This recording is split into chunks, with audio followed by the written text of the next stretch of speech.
All right, we're rolling. I just want to finish my banana. Get him with the banana in their mouth. Huh. What are you gonna ask me?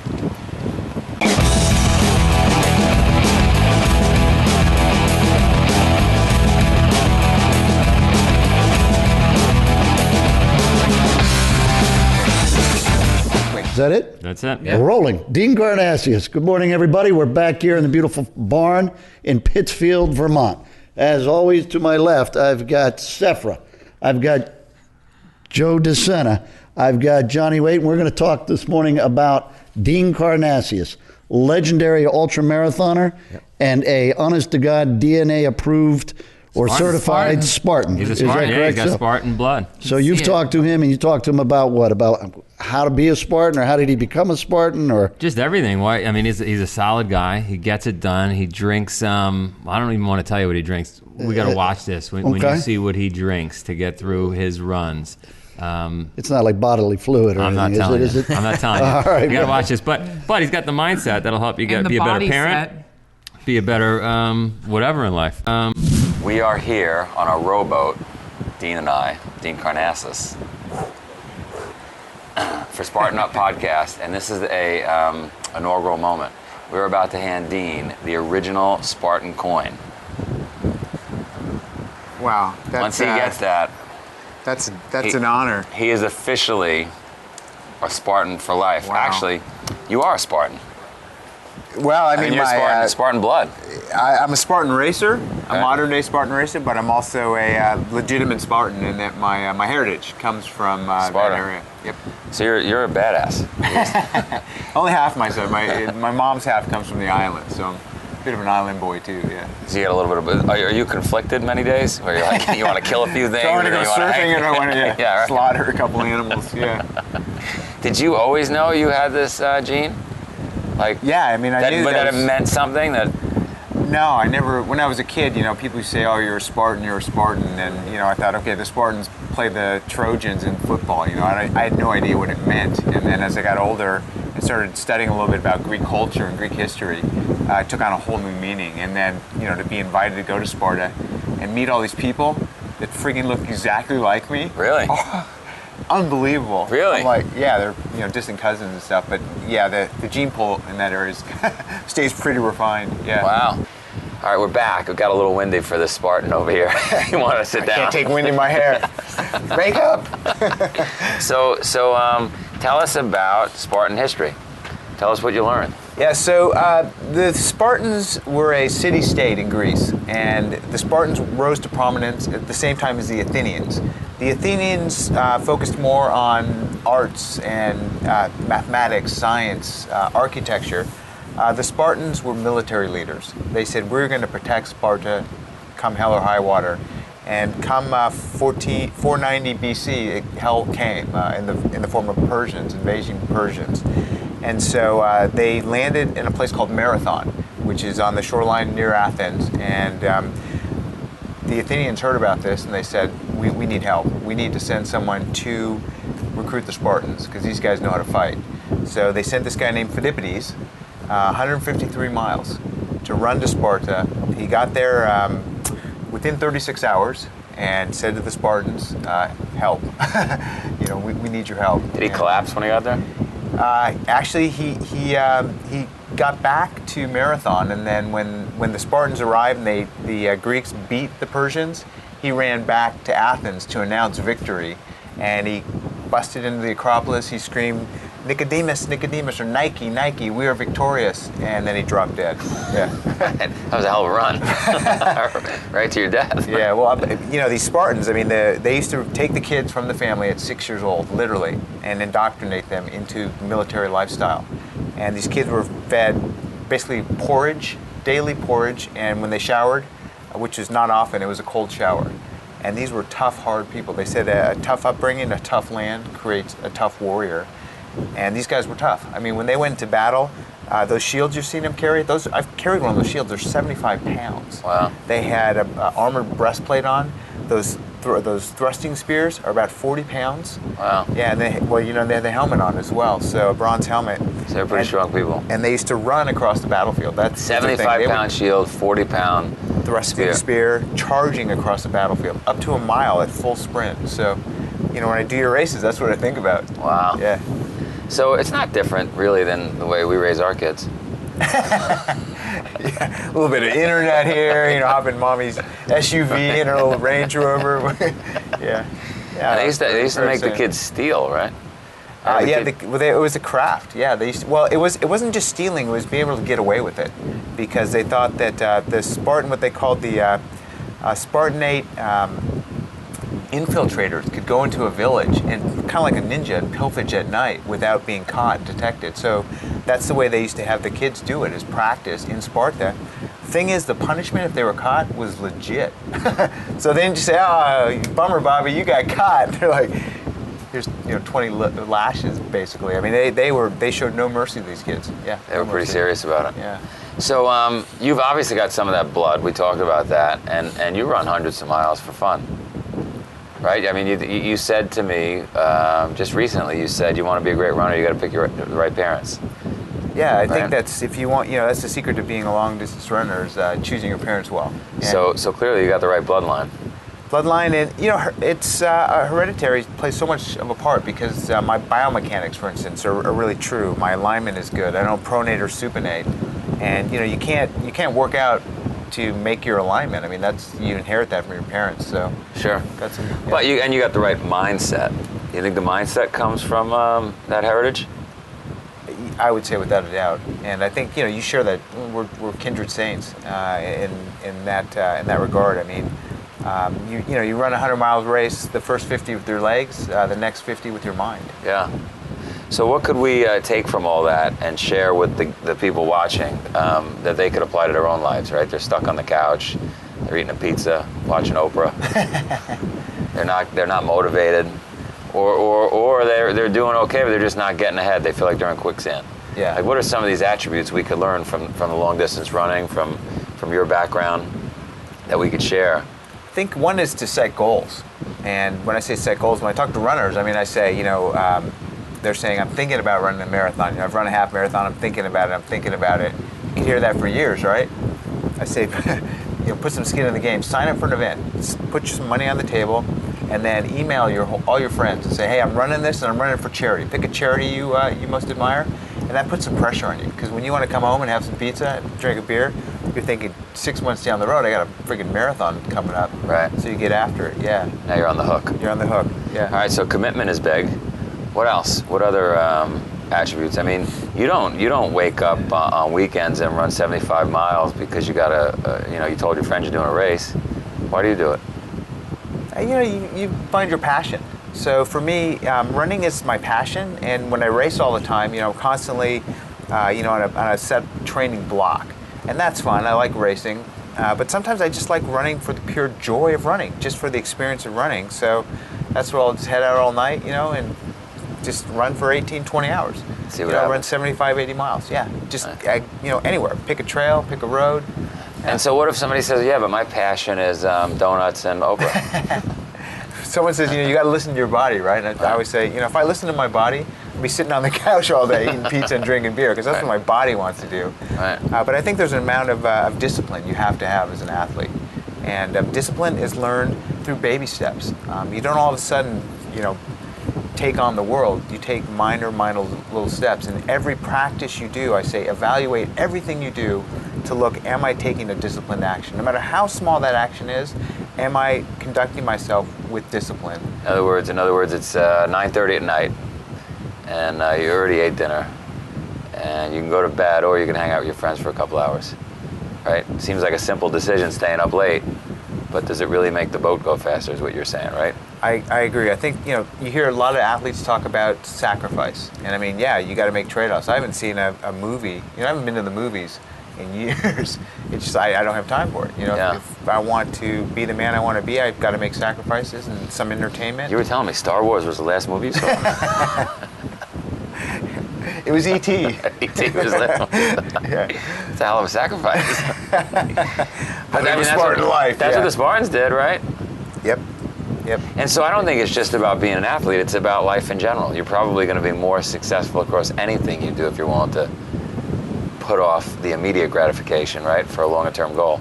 I think that's an attribute of successful people is delayed gratification is something they can live with. And I think that's a skill set that's necessary no matter what, because if you want to achieve a goal, there's no easy way to do it. There's no shortcut. There's no path of least resistance. Right. You got to pay your dues. You got to commit. You got to sacrifice. Not everybody's willing to do that. I mean, No. is that the difference? I think people they confuse comfort with happiness, and they think if I'm comfortable, if in the absence of pain, I'll be fulfilled and happy. And what they find is that's not the case at all. When I'm happiest is when I'm struggling and when I'm under great pressure and duress and trying to achieve a goal. That's when we feel most alive, not when we're comfortable.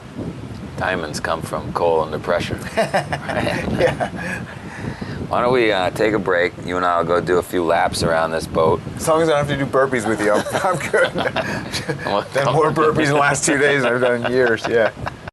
I hope you're not sitting still while you listen. If you are, you better get a burpee break in. I gotta be honest, that was a little ridiculous. I know you got the coin and everything. I thought we were going for a little run, but 75 miles on a boat? Couple of laps, come on. What's 800 laps on a boat as it's moving? Yeah. That was aggressive. But you talked about passion on that run. You kept saying, keep up with me, Joe. You gotta be passionate about this. Explain that. I think a lot of people are so afraid to pursue their passion because they've got a comfortable job. They've got the 401k matching program, healthcare, and they think, geez, I really want to be a basket weaver. That's my passion, but I can't get away. I've got to work. I've got to do this and that, and they live this kind of life of quiet desperation. And I always tell people, if you love basket weaving, be the best darn basket weaver in the world. Throw your heart and soul and your passion in it, and you will make a go of it. You will find a way to do it. You'll work harder than you ever have worked before, but it won't even feel like work. You love it. You love it. And But what about those people that say, I don't know? Right? And then what I find is then they're in this mode of indecision, and they don't end up doing anything because they don't know what they're passionate about. And so then I say, I don't know if you agree with this, just get moving. Because that leads to something, and then leads to something else, and before you know it, you find something. You agree with that? Or? Yeah, I agree that physical movement generates thoughts and get your mind working. I also think that people, the North Face, one of my sponsors, has this motto: "Never stop exploring." And I hope that plug was okay. No, it's perfectly fine. But I love that motto. Explore different things. Experiment. Step out of your comfort zone. Try new things, and that's how you find what you really are passionate about. Yeah, just get out there and get moving and get out over your skis. You a believer in being... Sign up for a Spartan race. There you go. That'll take you out of your comfort zone real quickly, yeah. Isn't that funny? So you do these amazingly long, grueling races, running 300 miles straight, and yet you found Spartan race challenging. I love obstacle course racing, and I think that too many runners just run. And I don't want to be one of those guys. I mean, I've my whole, athletic career, I've, been a mountain biker, a surfer, a snowboarder, rock climber, all this stuff. And the Spartan races just combine all that with endurance, with running. The sprint distance is a little too quick for me, so I did a couple loops. But I really like the beast. Of course, I want to do the ultra. Yeah. The ultra in Lake Tahoe. Yeah. That could be fun. Yeah. That's gonna be fun.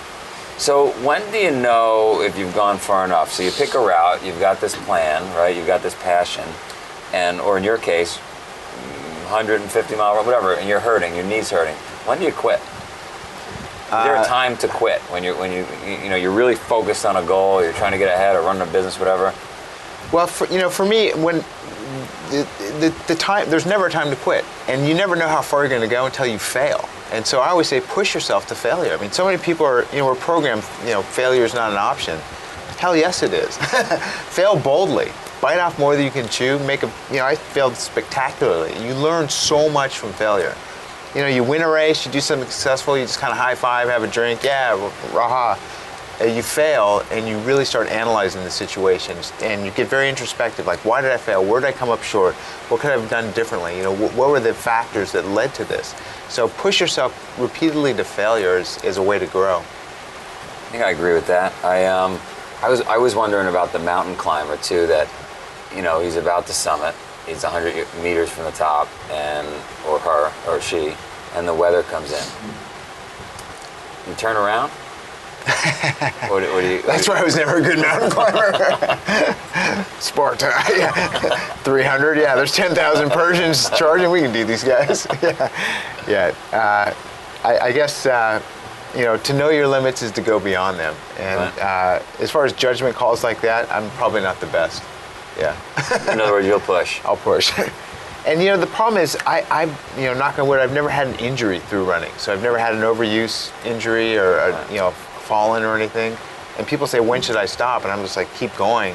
But that's, I always say to people, listen to everyone, follow no one. That might not be the right recipe for them. But for me, I always just push through it, yeah.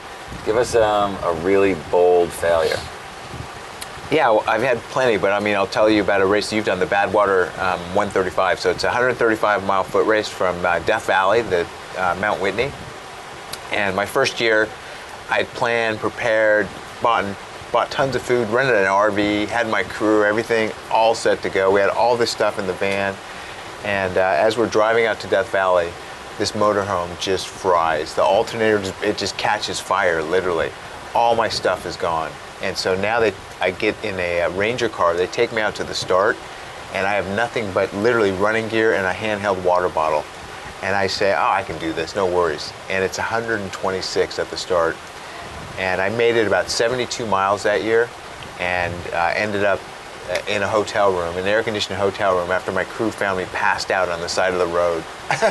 So all that money, thousands of dollars, untold amounts of training, recruiting these guys, bringing them all to Death Valley, and it was over, in 18 hours. So I see what you mean, but you're not the one to ask when it comes to when you're supposed to fold your cards. One bottle of water was not a good idea. No, it was not. That was, yeah. So you wake up in a hotel room, passed out. Your RV's on fire. The crew that you recruited to come out there, their game is over. What'd you learn from that? I learned a couple things. Bring don't try to run away. Bring 2 bottles of water. No, but I learned the importance of a contingency plan, because I just kind of put everything in this one motorhome, thought, okay, we're good to go, and never thought that this thing would fry out there and break down. There was no backup plan whatsoever. The backup plan was to run across the desert with 1 bottle of water. So the next time I went out there, I had a couple minivans, as well as an RV, so support vehicles. Yeah, backup plan. So backup plan. What's next? I once ran 50 marathons in 50 states in 50 continuous days, and people before I did that said that would be impossible, and I thought maybe it is impossible, but until I go out there and try it, I'll never know. So based on that experience, I'm trying to run next year, take off on a global expedition to run a marathon in every country of the world in 1 year. So a global expedition. There's 198 countries right now, and hit every single one in the spin of the globe. That's awesome. Yeah. And logistically challenging? Working with the UN and the State Department. and obviously you're going to go in succession, so it makes sense, country by country. You're not going to... Yeah, there's only 109 countries actually have organized marathons, so the rest, we're going to have to GPS a route. And we'll try to do it sequentially, continent by continent, yeah. And who are the big sponsors for that? You got anybody lined up yet? I can tell you, but I have to kill you. You would kill me, so I don't want to. Virgin, some of the likely characters. Virgin, we're talking to Range Rover. Yeah. A couple of, CNN wants an exclusive on it. Yeah. And then food. How are you gonna? I guess you'll just have to buy food on the run. Buy food. I've got the logistics company I'm working with is a great company. They're called Hawkeye Sports and Entertainment, and they've done they've coordinated the Olympic torch run around the world. Oh wow! So they're logistics experts. They've got offices across the globe, 24 offices across the globe. They're used to just moving stuff around. Yeah. And we're going to talk to you maybe about the 431 project being a charity. That'd be great. Yeah, we have that call's going to happen. Yeah. Awesome. Yeah. So commit publicly, right? Find your passion. Yep. And have a backup plan. Yes. And choose your parents right. Choose your parents right, yeah. Good stuff. I can't help you with the last one. But that was awesome. Yeah. I don't know what that coin will buy you, but... Dude, that'll get me far, yeah. And I wish, when you finish this Spartathlon race, you get a coin like that, but it's about this big and it's bronze. Wow. Nice. The thing weighs like 8 pounds. One day I got to share it with you. Yeah, one day when you're on the West Coast. I'd love to see that. Yeah. So what really jumped out at me in that one that I love is the idea of don't look for an easy life. We confuse comfort with happy. And people say, I just wish it was easier. No, don't wish it was easier. Wish you were stronger and make yourself stronger. And I love that, not confusing easy and comfort with happy. We get to have it hard. Yeah, that's right. Exactly. I Yeah. love the get. Yeah. It's not, it's a privilege. It's a privilege. And in our modern day society, it is easy. And I mean, yes, different people have different difficulties, but physically, compared to the way the world used to be, and anyone for whom it's not easy, we think the goal is to make it easy.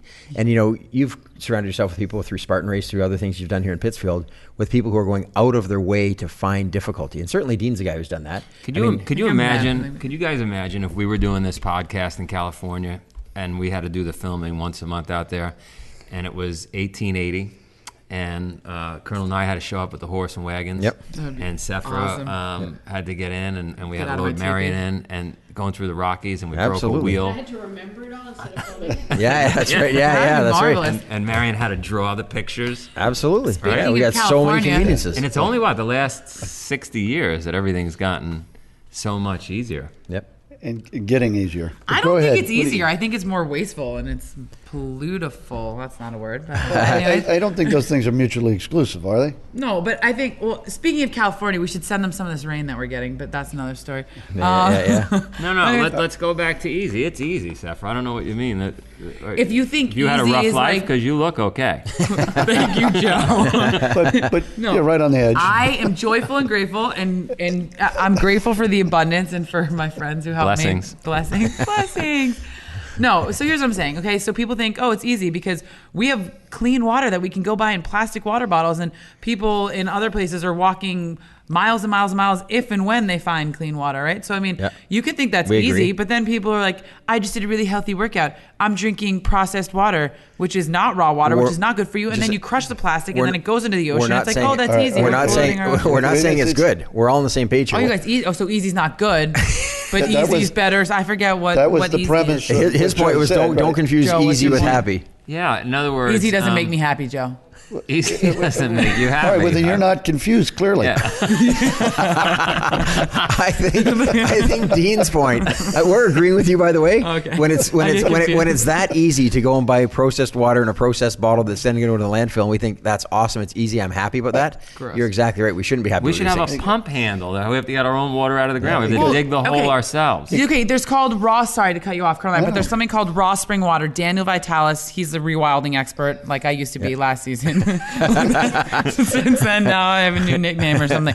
But if you type in your zip code, will tell you where your closest spring water is, and put it in a dark colored bottle and keep it in the shade. And then, my friends, because your body's 70% water or 60 or whatever, but and is that so is the easy earth, for me to do? It's healthier for you, more than food. It's just like But Hey, for me to get to that water, digress. to go to that app, to type that in, is that easy or hard for me? I don't know. Is But- dying from processed no, water and but- sickness? No, but you're not understanding. In the old days, I he would would have to go find use that one. mining a witching divining rod. He would use a stick, twig. a divining rod, The right? divining rod. Divining rod. Very good. Dowsers. You've We have actually read just books proved the ourselves. point that the fact that there's now an app that you can jump in and type in to find out where the closest spring water Is is easier. So listen. Okay, I want to okay, say I want okay, I see to what you're saying. segue back to Dean and so what Dean drinks to get through these runs. So Dean got some of the old Spartan drink or black soup, where Yeah. they take a little bit of wine, they mix in some blood, they've got some pig feet and so forth, and he'll take a little swig of that. And it's three old ladies Animal with blood? warts on their The nose. Macbeth,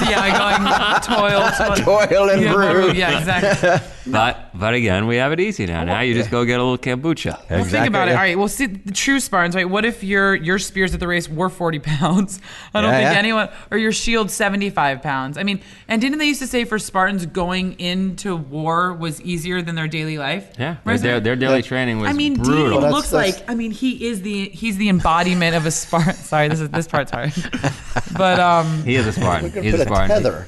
and so wait, what's he By want to the do? He way, wants to do a marathon in every country, right? Yeah, Any- that's his next that's- project. that's- Anytime I'm at a Unbelievable. marathon, Right? I'll be like I'm running. back to you, Cronin. He runs to the start. Yeah. Whether it's 26 miles or 50 miles, he runs to the start and then runs the marathon. And then runs home. And then runs home. Yeah. He runs to the start from where? From somewhere else. From somewhere else, he doesn't yeah. just run 26 miles. He warms up with 20 on the way there. Yep.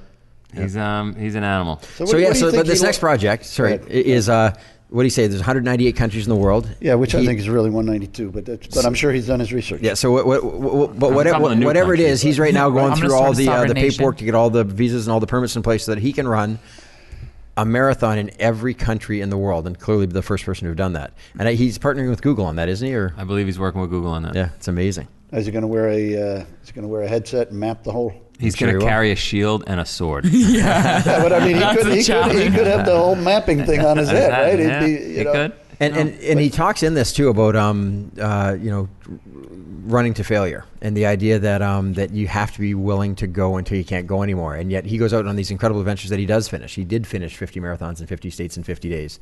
But I think it's cool that he's also prepared to fail. Like he knows that if he's always doing something that he knows he can finish, it's not enough. Yeah. Well, then you wouldn't have raised the bar if you were jumping over a high bar, right? You wouldn't have raised the bar high enough if you're always getting it. Yeah, exactly. So you've got to push. You got to be over your skis. And that comes back to the whole thing about keeping life easy. People will usually only take on a challenge that they're really comfortable they're going to finish. Sure. And talking about skis and talking about, it starts now that we have a couple of these podcasts, like Winter Vanecki, right? Her and her mom did marathon on each continent, Yep. or something like that. And then these running. I mean, think about Meb's father, right? He was running. We said running to failure. He was running because running failure for his was not life. an He was running option. for his life. Yeah, well, he Yeah. may have been walking, but And I then- get your point. Yeah. I Meb love, was running. I don't let the father. I love when Colonel Nye gets cranky. Cranky at all. You can tell when we're filming in the morning versus the afternoon because we're a little edgy in the morning, a little punchy in the We're afternoon. up at 4:30 to get an 8 o'clock start. If we were We Dean missed the workout this morning. Karnazes, we'd have been up at 4:30 and we'd already be 50 miles in by now. But before we cut, though, because I do, the one thing he said, it may be a bumper sticker, maybe everybody knows it, but I had never heard it, and I liked it, where he said, listen to everyone, follow no one. Love it. Wow. I mean, I thought, well, okay, that is a bumper sticker. It's a great motto. And again, it may be common, but I had never heard it, and I like it. And I, for my life, it's funny, I told my children when they were children, especially through high school, teenage years, don't be the follower. Do what you're going to do. Right. Do it well. Sooner or later, other people will see you doing it. They're going to want to follow you. Mm-hmm. That's what's going to happen, and that's exactly what did happen. Because if you become somebody and you're doing things and you're doing it right, or you're having success, whatever that field is, other people will see that and they will gravitate towards it. You don't have to be the follower. That's awesome. So with that in mind, if you want to keep listening to us, don't have to follow us. We invite we should, you. though. Well, we could. I would follow you into the forest. I'll give you all right, that. I'll be there. I'm gonna go follow Dean to Zanzibar. But in the meantime, you're going to go back into the internet, right? And go to SpartanUpPodcast.com. Thanks for listening. Find show notes, video, and audio from this wonderful episode at SpartanUpPodcast.com/069. Thank you for listening to another epic story of success. Follow us on Twitter at SpartanUpPod. The Spartan Up Podcast is brought to you by Spartan. To find a race near you, visit Spartan.com.